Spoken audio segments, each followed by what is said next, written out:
Salam alaikum et bienvenue sur ma chaîne où l'on parle de la hijra dans son ensemble. Donc aujourd'hui, on se retrouve pour l'interview d'Imen qui est en Algérie depuis l'âge de 11 ans, donc ça va bientôt faire 10 ans qu'elle est ici. Ce qui va être intéressant, c'est qu'on va avoir le point de vue d'une adolescente finalement qui a été au collège, au lycée et qui a entamé ses études supérieures ici. Donc ça va être vraiment un témoignage très intéressant dans le sens aussi où on a souvent les retours d'adultes qui sont malgré tout très bénéfiques, mais ces adultes-là n'ont pas été à l'école ici, en tant qu'en plus expatriés.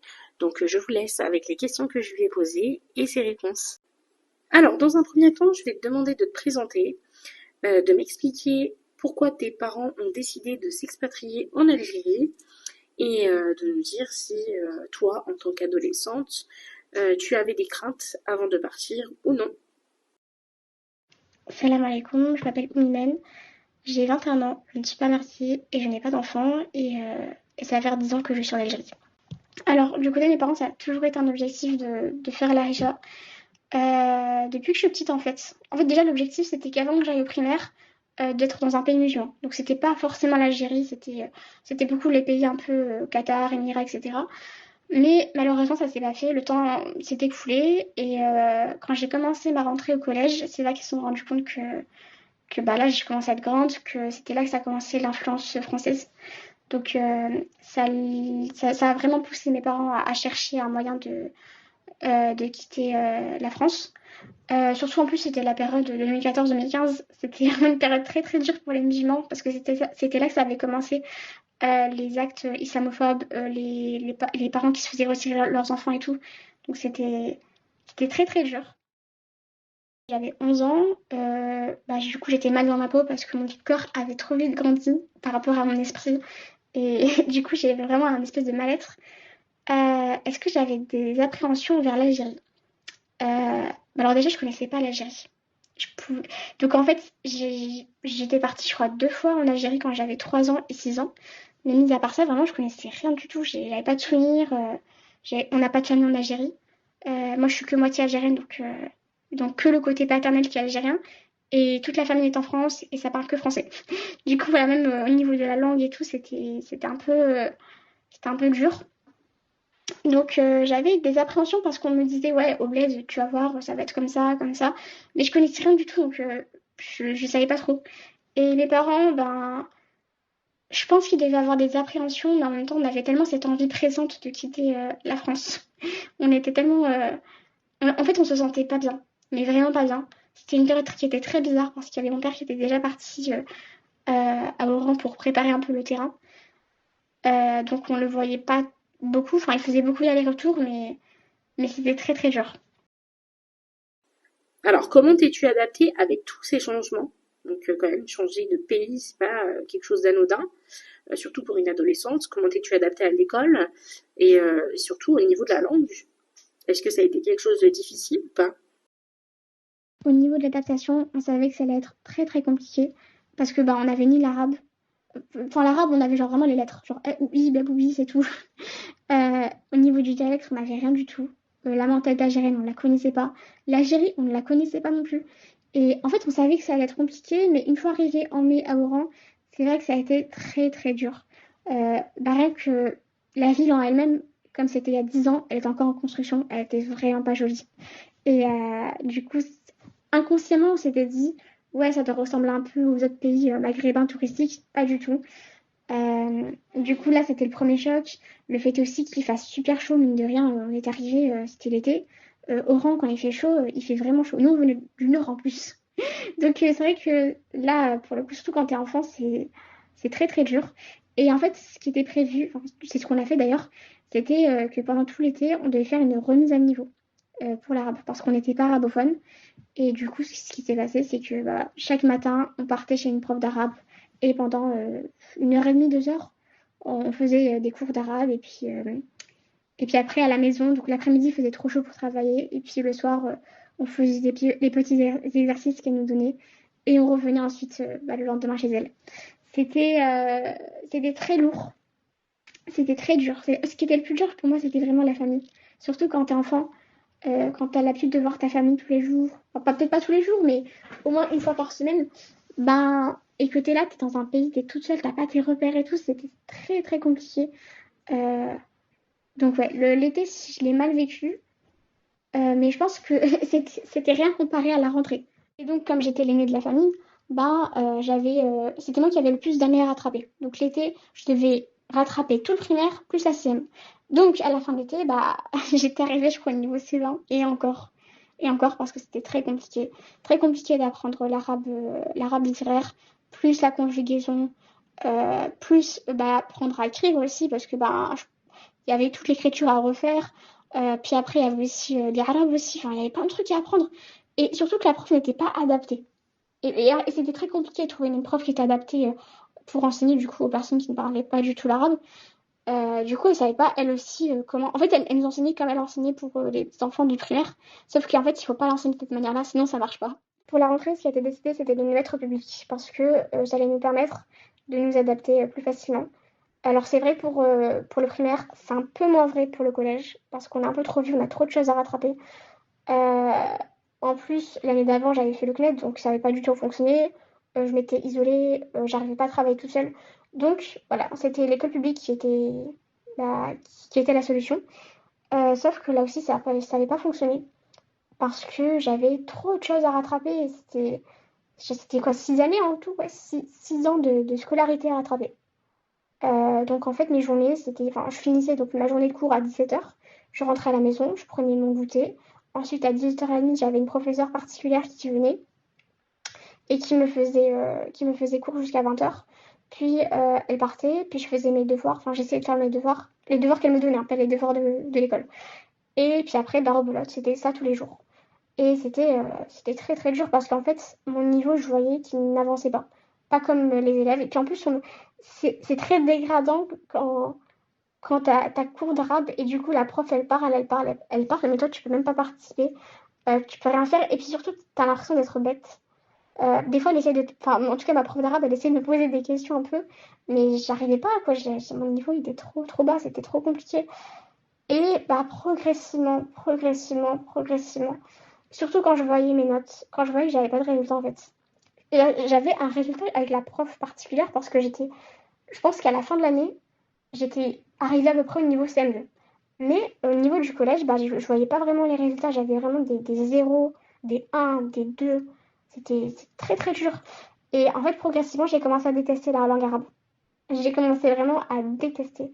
C'était, En fait, c'était frustrant. Et puis, j'ai commencé à détester même, genre, ouais, rien que l'entendre, ça me frustrait, ça m'énervait. Le dialecte aussi, je trouvais ça moche. Enfin, en fait, toute cette frustration s'est transformée en haine. C'était n'importe quoi. Au niveau de la sociabilité, c'était pas la barrière de la langue, c'était la mentalité en fait. On n'avait aucun point commun, aucun accro, euh, pas les mêmes références, pas le même humour. Euh, Parce qu'en fait, au niveau de la langue, ils comprennent le français. Et beaucoup le parlent d'ailleurs, beaucoup étaient francophones. Donc j'ai jamais vraiment eu de souci de communication. Mais c'était surtout le fait d'avoir aucun sujet de conversation, c'était très dur. Parce que bah, du coup, surtout quand t'es au collège, quand t'es entre filles et tout, que tout le monde discute, et puis en fait, toi, t'es isolé, tu sais pas trop. Voilà, elle parle de feuilleton turc, mais j'ai pas du tout les rêves. Pour moi, c'était vraiment des trucs de vieux, quoi. Et, euh, et puis même dans les collèges publics, il y avait ce truc aussi, où malheureusement, il y a de la drogue. Pourtant, c'était un collège qui était censé être bien fréquenté, donc je sais même pas à quoi ressemblent les collèges mal fréquentés. Donc, alors, c'était pas de la grosse drogue, hein, c'était un truc. Je crois que c'était de l'herbe. Euh, et puis, il y avait. Mais ça m'avait vraiment choqué. Il y avait aussi le fait est que les filles voilées, quoi. Pour moi, les filles voilées, c'était. Bah, déjà, pour moi, en Algérie, beaucoup étaient voilées, alors que, bah, non. Et, bah, logique en même temps, mais moi, je pensais vraiment qu'il. Comme simple et musulman, il y avait tout le monde qui était voilé. Et, on était deux en tout au collège à porter le djellab. Et dans ma classe, je crois qu'il n'y avait qu'une seule fille voilée, mais elle portait un petit pantalon, quoi. C'était le voile algérien. Et ce qui m'avait choqué aussi, c'était le fait que bah, il y avait ce rapport fille-garçon que je pensais que ça allait être que en France. Je me souviens que j'étais au parc avec ma maman. Et en fait, je vois au loin, derrière les arbres, je vois des filles de ma classe et des filles voilées avec des garçons. Et ça m'avait vraiment choqué. Ça m'avait tellement choqué. Donc ouais, c'est vrai que les collèges publics, pour le coup, c'est. Genre vraiment faites attention où vous mettez vos enfants. Après, bien sûr, c'était pas tout le monde qui était comme ça. Beaucoup étaient bien éduqués. Et voilà, moi j'ai retenu que le négatif, forcément. J'étais déjà déprimée, donc je me focalisais sur le négatif. Au niveau des professeurs, il y avait un peu de tout. Il y en avait qui étaient pédagogues, d'autres un peu moins. Il y en avait qui étaient violents. Il y en avait qui faisaient pas du tout cours. Mais globalement, ils ont tous été très sympas avec moi. Même la directrice, même l'administration. Enfin bref, tous les adultes ont été très très gentils. Mais moi, ce qui me tuait, c'était vraiment mes notes. Au deuxième semestre, je savais que j'allais redoubler. Pourtant, je travaillais énormément. Et en fait, ça, c'est très décourageant quand t'as pas le fruit de tes efforts. Mais après, il faut savoir aussi que le niveau algérien est très élevé. Parce qu'en plus, je devais rattraper l'arabe, je devais rattraper l'histoire, la géographie, la physique chimie, je devais travailler à côté des mathématiques. Euh, bon, le français, voilà, ça va, c'était un niveau très basique. L'anglais aussi, il fallait que je travaille. Donc, en fait, c'était plein de matières comme ça et j'arrivais pas à tout faire. C'était pas possible d'être partout. Et donc, au troisième semestre, j'ai arrêté de venir en cours avec l'accord de mes parents. De toute façon, on voyait bien que ça servait pas à grand chose. Je perdais mon temps. Je perdais mon temps, ça me rapportait rien. Et voilà. L'année suivante, on a déménagé à Alger. Et là, oh là là, ça a été incroyable. Déjà, ça n'avait rien à voir avec Oran dans le sens où Alger, c'est une ville très verte. Et c'est vrai il y avait un peu ce côté un peu démoralisant quand j'étais à Oran de voir, comme encore une fois, c'était une ville en travaux. Et en plus, ça bleuze. Du coup, j'en pouvais plus. En plus, j'étais allergique à la poussière, c'était très compliqué. Et j'ai été inscrite dans une école, enfin dans un collège privé et bilingue. Là aussi, c'était trop bien. Je pouvais enfin comprendre les professeurs. Je pouvais enfin participer. Je pouvais enfin même avoir des bonnes notes et tout. Les filles parce que c'était une école qui n'était pas mixte. Les filles qui étaient là-bas, ben, elles avaient à peu près la même mentalité. En fait, c'est comme c'était la classe moyenne supérieure, elles avaient un peu une mentalité un peu chichi et donc un peu française. Mais du coup, bah, j'avais enfin les mêmes références qu'elles. Enfin, c'était trop bien, quoi. Vraiment, je l'ai bien vécu. Et voilà. Et puis après, je suis restée 2 3 ans dans ce collège. Ça s'est très bien passé, alhamdoulilah. Par contre, l'arabe, j'ai jamais réussi à vraiment reprendre. C'était trop compliqué, c'était trop dur. Surtout quand, en fait, j'étais démotivée. Même c'était plus que la démotivation, c'était du rejet. C'était, ouais, j'arrivais pas. J'arrivais vraiment pas. C'était une langue que je n'aimais pas. Pendant très longtemps d'ailleurs, j'ai pas réussi à reprendre l'arabe. Et le dialecte aussi, c'était pareil. Dans tous les cas, en fait, en AG, il y a beaucoup de personnes qui parlent le dialecte avec beaucoup de mots français. Et en plus, mes copines parlaient le français, que le français. Donc, moi, ça m'arrangeait parce que du coup, je pouvais parler français, mais au final, j'avançais pas dans le dialecte. J'aimerais maintenant que tu me fasses ton retour concernant ton parcours et aussi au niveau de la langue, comment maintenant tu t'en sors au niveau de la langue et quel a été ton parcours scolaire finalement.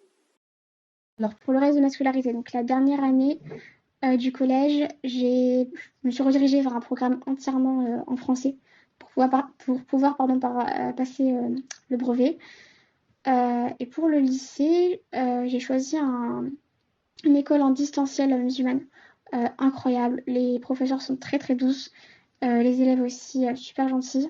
Et en fait, tout est fait dans le programme pour éviter le décrochage scolaire. Donc, top, vraiment top. Même le niveau, franchement, il est plutôt élevé. Il est plutôt élevé. Tout est dans la pédagogie. Vraiment, j'ai vraiment apprécié tout ça. Et pourquoi je me suis redirigée vers une école comme ça? Bah, déjà, c'était le Covid. C'est bien tombé. Mais c'est surtout parce que c'est vrai que les écoles privées, ça, c'est ce qui revient souvent, c'est que malheureusement, ils n'ont pas le côté religieux. Et, euh, et surtout quand on est ado, etc., on peut facilement être influencé. Euh, ou même quand t'es pas forcément influencé, bah du coup, c'est pas vraiment dans des principes. Donc des fois, il peut y avoir des situations un peu malaisantes. Voilà. J'avais énormément d'appréhension. Mais vraiment, je savais pas quoi faire. J'avais l'impression de ne pas avoir de choix. Il y avait des personnes qui, voilà, après le bac, c'était stop aux études. D'autres qui partaient carrément en France, continuer leurs études alors que c'est vraiment un truc à ne pas faire. Donc j'avais vraiment l'impression que c'était noir ou blanc. Et puis j'ai vu qu'en fait il existait des licences en distanciel. Mais vraiment genre plein de licences en distanciel. Je pense que c'est quasiment toutes les universités en France qui proposent ça maintenant. Et ça c'est trop bien parce que du coup c'est le même programme, c'est le même diplôme sauf qu'en fait t'es chez toi et tu gères ton programme comme tu veux. Voilà donc ça c'est trop bien. Donc je me suis redirigée vers une licence en gestion. Là je suis sur ma 3e année. Et, euh, et voilà, franchement, ça se passe super bien. Et c'est pas, en fait, on n'est pas tout seul. Il y a de l'interaction, il y a des étudiants. Euh, je sais que pour la première année, enfin pour ma L1, on faisait beaucoup de visio sur Discord. Donc ça, c'était trop bien. Genre, on refaisait les cours, on se posait des questions. Même il y a tous les âges. Genre vraiment, il y a beaucoup de personnes en reconversion professionnelle, mais il y a aussi des jeunes. Euh, Personnellement, j'ai rencontré genre plein de filles marocaines et tout qui elles aussi c'était des Mohadjira. Et donc ça, c'était trop cool aussi. Voilà, donc ça reste voilà, ça reste une option pas très connue, mais une vraie option. Et du coup, aujourd'hui, comment tu t'en sors avec le Darija? Je comprends, mais par contre, mon accent c'est catastrophique et je perds souvent mes mots, donc voilà, c'est un peu le point négatif quand on fait ses études en français et surtout en distanciel, c'est qu'on fréquente pas beaucoup d'Algériens. Et voilà, après, je sais parler, je sais demander le prix et tout ça, mais c'est vrai qu'on n'a pas de vraies conversations quand on fait ses courses dehors. Voilà, il faut se lier d'amitié avec de vraies Algériennes. Mais ça, je sais. Pour l'instant, j'ai pas encore réussi à le faire.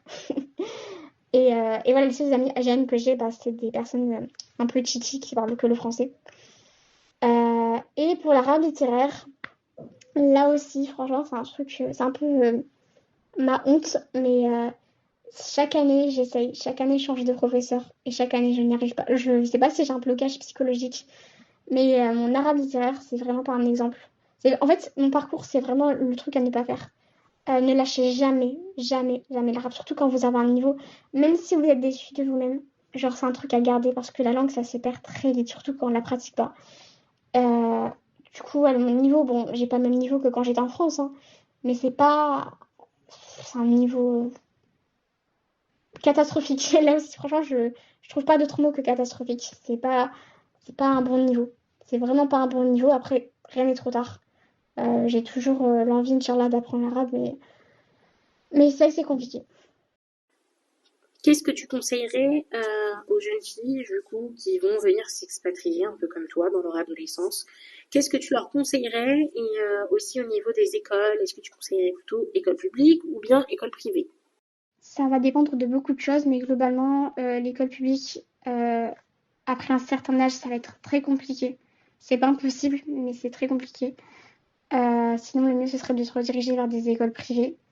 Mais encore, il y a école privée et école privée. Il y a des écoles privées, c'est mal fréquenté, très très mal fréquenté. Des fois même le niveau, c'est un niveau zéro. Enfin, les profs gonflent les notes et tout. Bah après, c'est vrai que question de niveau, je pense que l'école publique, elle est vraiment au-dessus des écoles privées. Après, ça dépend des écoles, hein, mais en général, ça va être l'école publique qui va être plus forte. Donc voilà, regarder un peu au niveau des écoles privées, mais il faut vraiment faire attention parce que beaucoup sont mal fréquentées. Et j'ai envie de dire même la plupart. La plupart sont mal fréquentées. Après, il y a les écoles Descartes et le lycée français Alexandre Dumas. Bon, après, moi, je suis sur Alger, donc je ressors des écoles sur Alger. Ces écoles, elles sont, pour le coup, elles sont très très mal fréquentées. Genre, j'ai discuté avec plusieurs élèves, enfin, anciens élèves de chez Descartes. Après, ça va dépendre encore une fois de la personnalité. Donc, si c'est une personne qui n'est pas trop influençable, peut-être que ça pourrait passer, mais c'est vrai il y a beaucoup d'histoires de drogue là-bas. Et puis même de toute façon, ça reste que voilà, ça reste une mentalité très, enfin, qui n'a pas les bonnes valeurs. Après, pour moi, genre vraiment le coup de cœur que j'ai eu, c'était vraiment les écoles en ligne. Donc il y a plusieurs écoles en ligne. Il y a des écoles en ligne musulmanes, donc il y a Pazapa, il y a Eve Education. Sinon, je sais qu'il y a aussi des autres plateformes en distanciel aussi françaises. Mais bon, ça c'est pas. Je pense que le mieux c'est de se rediriger vers les trucs un peu plus musulmans. Et si je pouvais conseiller maman, ce serait vraiment de communiquer au maximum avec vos filles.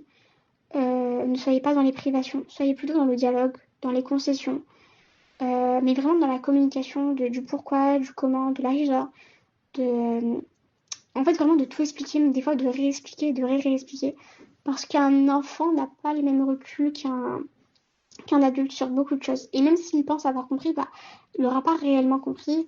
Donc c'est très important d'essayer de véhiculer une image positive de la hija, mais également voilà, d'entendre des fois les plaintes, les doutes de l'enfant et d'essayer un peu de l'aider.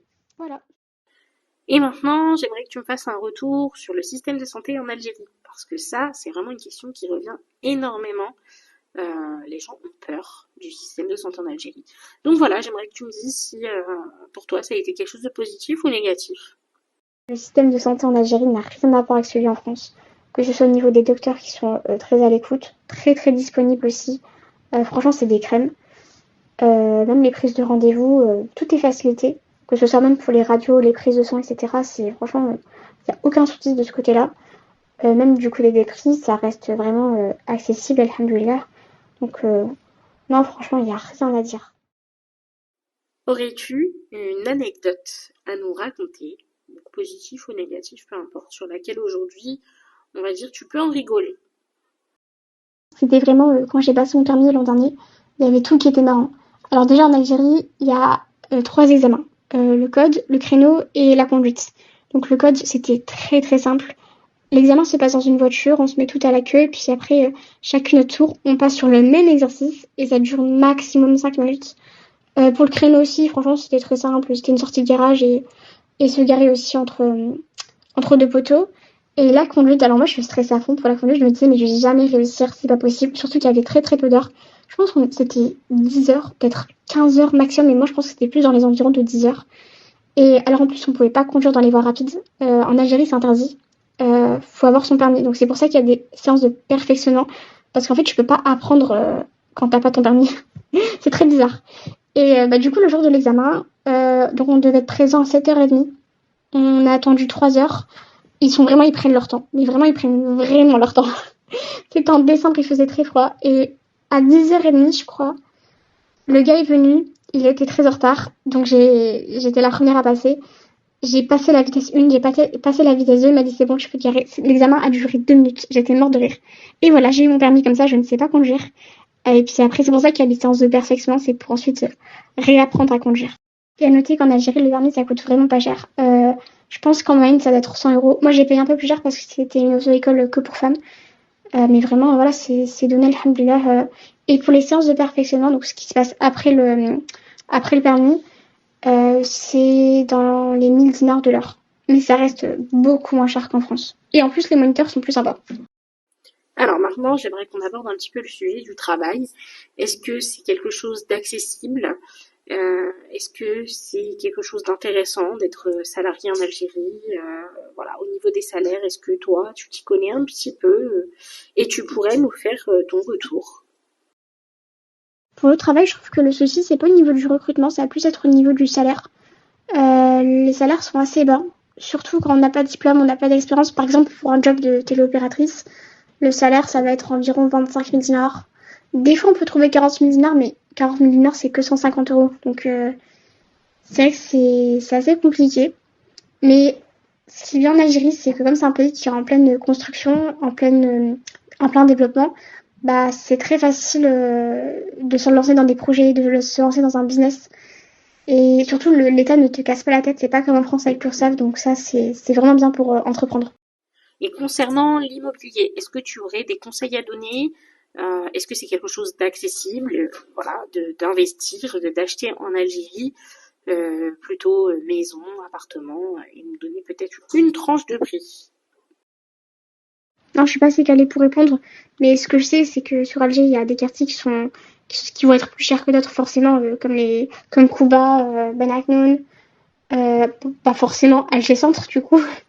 Et il y a des quartiers qui vont être un peu moins chers, comme tout ce qui est en dehors un peu d'Alger, en bordure.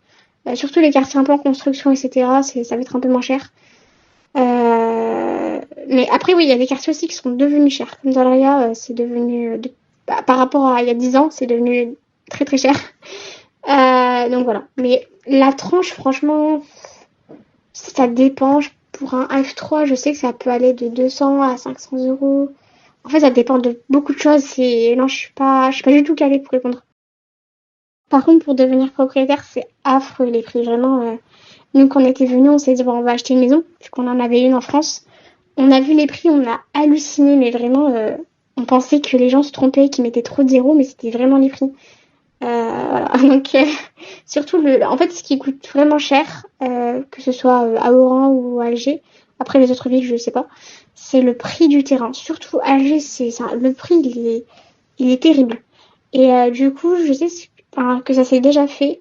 En gros, c'est des personnes qui se mettent à plusieurs sur un terrain, pardon, et ils vont construire ensemble un immeuble et puis chacun a son propre appartement. Bah voilà, je pense que c'est la seule option parce qu'à part si on hérite d'un terrain, les terrains c'est inaccessible. C'est le prix en fait d'une maison, d'une construction. Tu construis ta maison, c'est le même prix que quand tu achètes le terrain. Alors, mes dernières questions, ça va être comment te sens-tu en tant qu'expatriée en Algérie? Comment te sens-tu en tant que musulmane aussi en Algérie? Et aurais-tu du coup des conseils à donner aux futures personnes qui souhaitent faire la hijra en Algérie? Bah alhamdoulilah, franchement, 10 ans plus tard, je me sens tellement bien. Je pense que je pourrais jamais assez remercier mes parents d'avoir fait la hijra, que voilà, que j'ai pu vivre dans un pays et être éduquée dans un pays sans jamais avoir honte de pratiquer ma religion, de porter le hijab, sans jamais avoir de regard, sans jamais me sentir mal ou pas dans mon pays, parce que bah franchement, l'Algérie c'est le pays de tous les musulmans. À partir du moment où t'es musulman, c'est ton pays. Et pour les personnes qui hésitent encore, vraiment venez. En fait, c'est vrai qu'il y a 10 ans, ça pouvait être un peu compliqué, il y avait peut-être pas tout, surtout en termes de nourriture. Souvent, c'est ce qui revient, c'est la nourriture. Là, il y a tout, vraiment, il y a tout. Là, il est pas cher. Et l'Aden, on l'entend partout. Tu peux porter ton voile, tu peux porter ton niqab, tu peux porter ton sitage, tu peux porter tout ce que tu veux. Il y a personne qui va rien te dire, en fait. C'est chacun fait ce qu'il veut. Il y a aucun regard, aucun jugement. Vraiment, les gens sont gentils à ta baraka. Et ils sont généreux. Enfin, t'es là, t'es dans la rue, les gens sourient, ils sont pas aigris. Et vraiment, c'est un pays qui a vraiment beaucoup de baraka, alhamdoulilah. Et comme conseil, ce serait vraiment tenez bon la première année, genre les premiers mois, tout ça. C'est ça. En fait, c'est les premiers mois qui vont être les plus durs parce que c'est là qu'on va un peu descendre notre petit nuage. C'est là qu'on va se rendre compte de certaines réalités qu'on n'a pas forcément pensé. Par exemple, un truc tout bête, ce serait les trottoirs. Les trottoirs, c'est vrai que c'est un peu une catastrophe en Algérie, on va pas se mentir. Mais depuis le nouveau président, il y a eu plein de choses qui sont changées, plein de choses qui se sont développées, plein de nouvelles constructions. Et Inch'Allah, dans 10 ans, ça va évoluer de fou, ça j'en doute pas du tout. Donc voilà. Et déjà là, actuellement, c'est en train de se développer de malades, mais vraiment. Visitez l'Algérie, venez, regardez un peu de vous-même en fait. C'est pas l'Algérie des années 90, c'est un pays qui a énormément changé. C'est un pays certes qui a beaucoup souffert à cause de la colonisation et qui du coup a eu un retard, c'est vrai. Mais actuellement c'est vraiment un gros boom. Et surtout si vous hésitez par rapport au travail, par rapport à certaines opportunités d'emploi, dirigez-vous vers le e-commerce, vers en fait tout ce qui est en ligne. Vraiment, tout ce qui est en ligne, ça peut vite vous rattraper. Et puis, il y a beaucoup de choses à refaire en Algérie. Donc, notamment, par exemple, je sais pas moi, la vente en ligne, etc. Il y a tellement de trucs à faire. Il y a tout à repenser. Vraiment, il y a tout à repenser. Donc, voilà, n'hésitez pas. Merci d'avoir regardé la vidéo jusqu'au bout. N'oublie pas de mettre un petit commentaire pour nous dire si tu as aimé et surtout de t'abonner pour les prochaines vidéos.